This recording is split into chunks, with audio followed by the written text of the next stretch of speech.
Hello students, now we will solve the more numericals. Now this is the question number 5th of your exercise. You can say it. What is the magnitude of the magnetic force per unit length on a wire carrying a current of 8 ampere and making an angle of 30 degree with the direction of the uniform magnetic field of 0.15 Tesla? Okay. Now यहाँ पे मैं diagram से आपको समझा देता हूँ, आप easily समझ जाएंगे. अब यहाँ पे आपको दे रखा है मैग्नेटिक फील्ड. तो यहाँ पे एक यूनिफॉर्म मैग्नेटिक फील्ड है, ये आप यूनिफॉर्म मैग्नेटिक फील्ड ले लीजिए.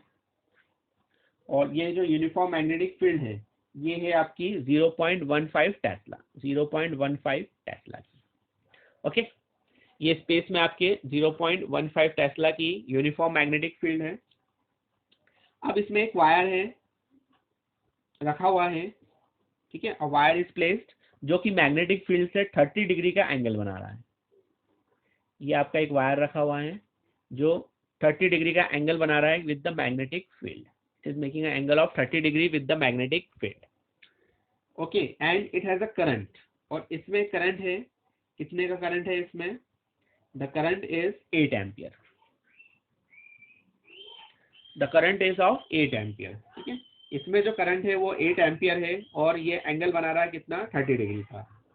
ठीक है, सो 30 degree, it's making an angle of 30 degree and it has the current of 8 ampere.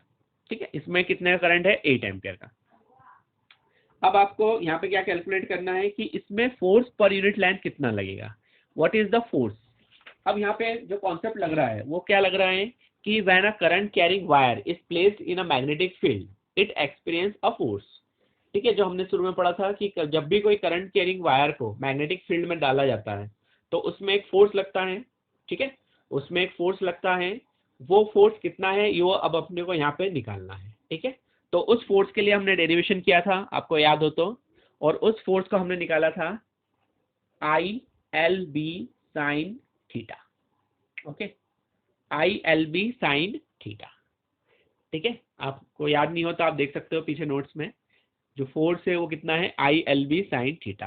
अब यहाँ क्या निकालना है आपको? फोर्स पर यूनिट लेंथ निकालना है. अब आप सोच रहे हो कि लेंथ तो दी नहीं है, तो यहाँ आपको फोर्स पर यूनिट लेंथ निकालना है. हाँ, अगर पर्टिकुलर कोई लेंथ दी है तो आप यहाँ पे एल की वैल्यू रख सकते हो, लेकिन इस केस में आपको फोर्स पर यूनिट लेंथ निकालना है तो आप ये एल को नीचे ले आएंगे, आई बी साइन थीटा. ठीक है, तो ये आपको देगा फोर्स पर यूनिट लेंथ. अब इसमें आपका करंट है आपको दिया हुआ है, मैग्नेटिक फील्ड दी है और एंगल दिया है. तो यहाँ पे आप वैल्यू पुट कर देते हैं. तो करंट आपको दे रखा है 8, मैग्नेटिक फील्ड आपको दे रखी है 0.15 और एंगल आपको दे रखा है साइन 30 डिग्री. ठीक है, तो ये हो जाएगा आपका साइन 30 डिग्री. ये पॉइंट हटा के नीचे हो जाएगा आपका 100. ओके, तो यहाँ पे अभी पहले वैल्यू पुट कर देते हैं. तो ये हो जाएगा 8 इंटू 15/100 इंटू साइन का हो जाएगा 1/2. साइन 30 डिग्री 1/2 होता है. अब यहाँ पे पॉइंट हटा के 2 0 हो गया यहाँ पे. अब इसको कैंसिल करते हैं तो ये हो जाएगा 4. ठीक है, ये 4 हो जाएगा. 4 से 100 कैंसिल हो जाएगा 25 और 25 से ये कैंसिल हो जाएगा 3 और ये हो जाएगा 5. तो हो जाएगा आपका आंसर आएगा 3/5. ओके, 3/5 एंड इसकी 4 न्यूटन. ठीक है, ये होगी force per unit length newton per metre. So it is 3/5. You can see it 3/5 newton per metre. आप चाहो तो 3/5 को सॉल्व कर सकते हो तो आएगा 0.6 newton per metre. Okay, so let us take its answer. This is your question number 5 of exercise. So it is 4.5. Okay. Okay, correct. 4.6 Newton per metre. तो ये जो है ये फोर्स लग रही है आपके magnetic. This is the force on this wire. इतनी फोर्स लगेगी, सॉरी, इतनी फोर्स लगेगी आपके वायर में when it is placed in a magnetic field. Okay, it is placed in a magnetic field. Okay, ठीक है, चलो नेक्स्ट क्वेश्चन लेते हैं. Okay, you can C.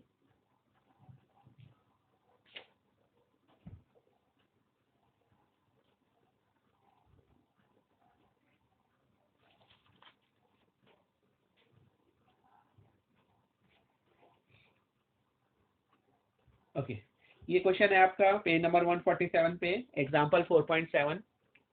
Consider a tightly wound 100 tons coil of radius 10 centimeter carrying a current of 1 ampere. What is the magnitude of the magnetic field at the center of the coil? Okay, अब हम case लेंगे centre वाला of the coil का। तो यहाँ पे आपका एक कॉइल है और इस कॉइल में कितने टर्न्स है? 100। देयर आर 100 टर्न्स, ठीक है, 100 टर्न्स है और इसकी रेडियस जो है वो है 10 सेंटीमीटर। जो रेडियस आपको दे रखी है 10 सेंटीमीटर एंड इसमें करंट जो है वो कितना है? 1 एम्पियर। 1 एम्पियर का करंट है। What is the magnitude of the magnetic field at the centre of the coil? Centre में मैग्नेटिक फील्ड कितनी होगी? What is the what is the magnetic field at the centre of the coil? समझ में आया? यहाँ पे direction नहीं दी है करंट की कि क्लॉकवाइज जा रहा है या एंटी क्लॉकवाइज जा रहा है, इसलिए हम मैग्नेटिक फील्ड की डायरेक्शन नहीं निकाल पाएंगे, लेकिन हाँ इसका हम मैग्नीट्यूड निकाल लेंगे। तो हमने जो फॉर्मूला पढ़ा है, magnetic field due to a magnetic field at the centre of the circular coil, that is B equal to mu naught I upon 2R।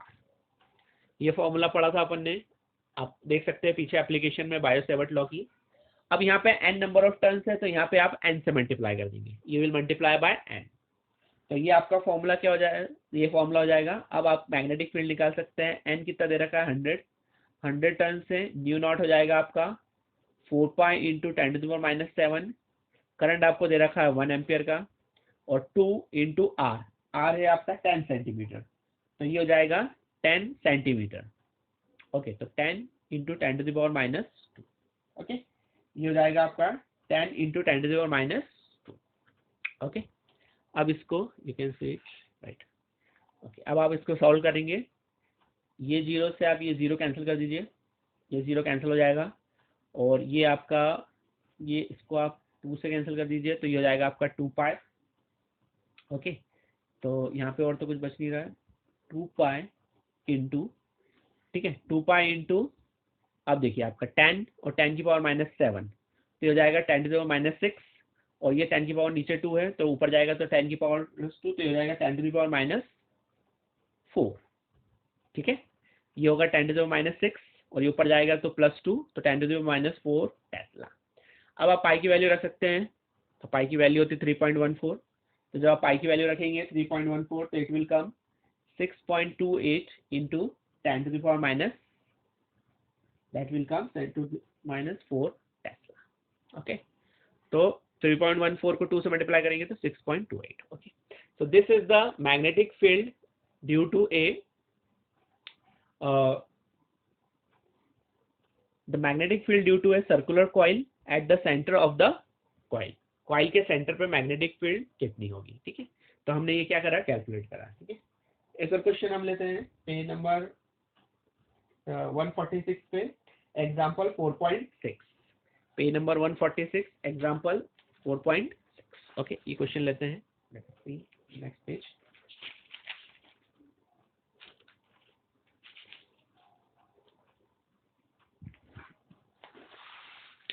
Okay, so this you can see। okay,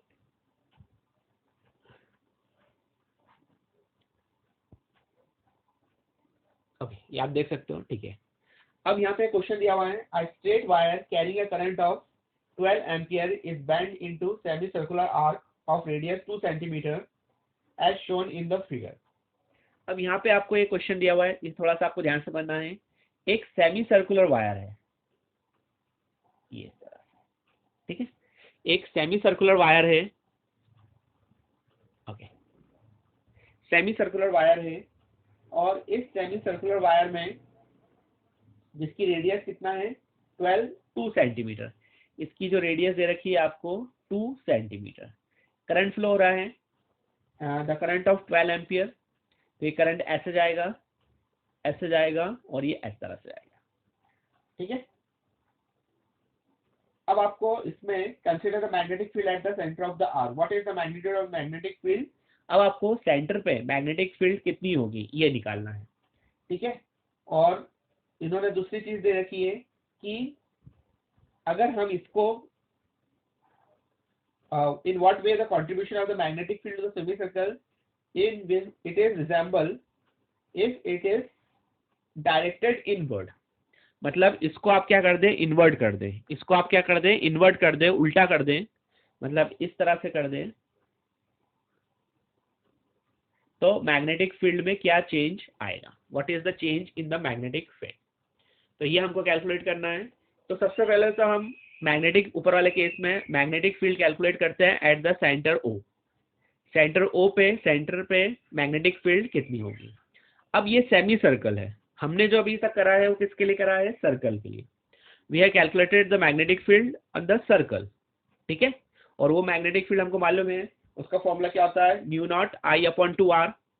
अब semi circle है तो magnetic field के लिए formula क्या हो जाएगा, तो उसको आपको मैग्नेटिक, अगर सेमी सर्कल है तो ये हो जाएगा आपका डिवाइडेड बाय 2। तो ये हो जाएगा आपका जो फॉर्मूला है mu not I upon 2r, mu not I upon 2r। तो ये जो होगा ये डिवाइड हो जाएगा 2 से, ठीक है। ये फॉर्मूला है पूरे सर्कल के लिए। सेमी सर्कल के लिए निकालने के लिए आपको क्या करना है, इसको 2 से डिवाइड करना है। तो ये 2 से डिवाइड करेंगे तो ये हो जाएगा डिवाइडेड बाय 2। तो ये हो जाएगा, आप 2 यहाँ पे लगा सकते हो, ठीक है। तो ये हो जाएगा 4r। अब वैल्यू पुट कर देते हैं। So b equal to mu naught, sorry value put करेंगे तो ये हो जाएगा 4 पाई इंटू 10⁻⁻7 इंटू आई कितना दे रखा है आपको 12, divided by 2 into R radius कितनी है 2 इंटू 10⁻⁻2 इंटू 2, ठीक है। तो ये कैंसिल हो जाएगा 4 से, ये 2 और 2 कैंसिल हो गए, ये हो जाएगा 6। तो यहाँ पे आंसर आपका आ रहा है 6 पाई इंटू, ऊपर है 10⁻⁻7 और नीचे है 10⁻⁻2, तो हो जाएगा 10⁻⁻5 टेस्ला। तो इसका आंसर जो आएगा वो आएगा 6 पाई इंटू 10⁻⁵ टेस्ला। ओके, अब यहाँ पे आप पाई को सॉल्व कर सकते हो। पाई की जो वैल्यू है वो 3.14 है, तो 3.14 इंटू 6,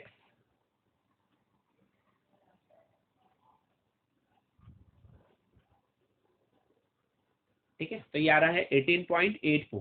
ओके, 6 4 24, 6 1 6 8 6। ओके, सो इसका आंसर जो आ रहा है वो आ रहा है आपका 18.8 इंटू 10⁻⁵ टेस्ला, ठीक है। और इसको आप लिख सकते हो 1.8, ठीक है। इसको आप लिख सकते हो 1 या इसको आप 1.9 कर सकते हो, राउंड ऑफ करेंगे। ये पॉइंट के बाद 8 है, 5 से ज्यादा है तो ये राउंड ऑफ होकर कितना हो जाएगा 1.5, 1.9 इंटू 10⁻, और ये हो जाएगा, this will come, that will be 10⁻⁴ Tesla, ठीक है। अब दूसरा केस लेना है, ये तो आपकी मैग्नेटिक फील्ड आ गई due to this semi circular. अगर आप इसको इन्वर्ट कर देते हैं, इसको आप उल्टा कर देते हैं तो क्या होगा। अच्छा, यहाँ पे अपन पहले डायरेक्शन निकाल लेते हैं कि डायरेक्शन क्या होगी। अगर आप डायरेक्शन देखें तो अब इस केस में क्या होगा, आपकी जो फिंगर्स होगी वो डायरेक्शन ऑफ करंट होगी और जो थंब होगा वो direction of the magnetic field होगी। तो अगर आप देखें तो ये किस तरह से आ रहा है, अगर आप देखें इस तरह से, तो देखिए ये आपकी मैग्नेटिक फील्ड होगी, सॉरी ये आपका करंट होगा और मैग्नेटिक फील्ड किधर जा रही है, अंदर की तरफ। अगर थंब किधर पॉइंट हो रहा है, टुवर्ड्स इनसाइड। देखिए ये आपका करंट और magnetic field is towards inside. तो यहाँ पे जो मैग्नेटिक फील्ड की डायरेक्शन होगी वो क्या हो जाएगी, अंदर हो जाएगी, ठीक है। तो हम यहाँ पे क्या लगा देंगे, क्रॉस। अब ये वाला केस देखते हैं।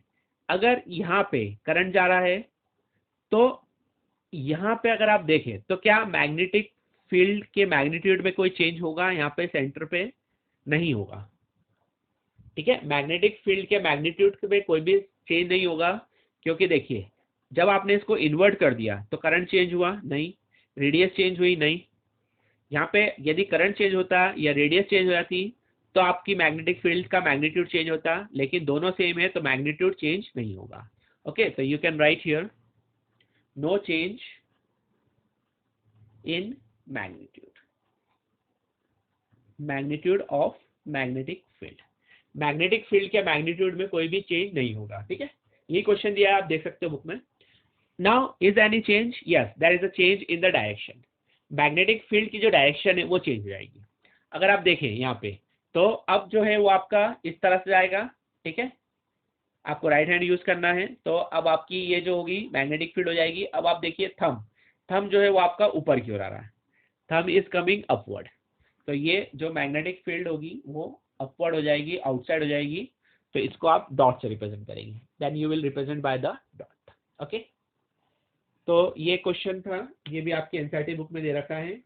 ऐसे और भी क्वेश्चंस दिए हैं, आप ट्राई करिए, ठीक है, सॉल्व करिए और देखिए कि अलग अलग केस लेके मैग्नेटिक फील्ड कितनी आती है। Okay, thank you.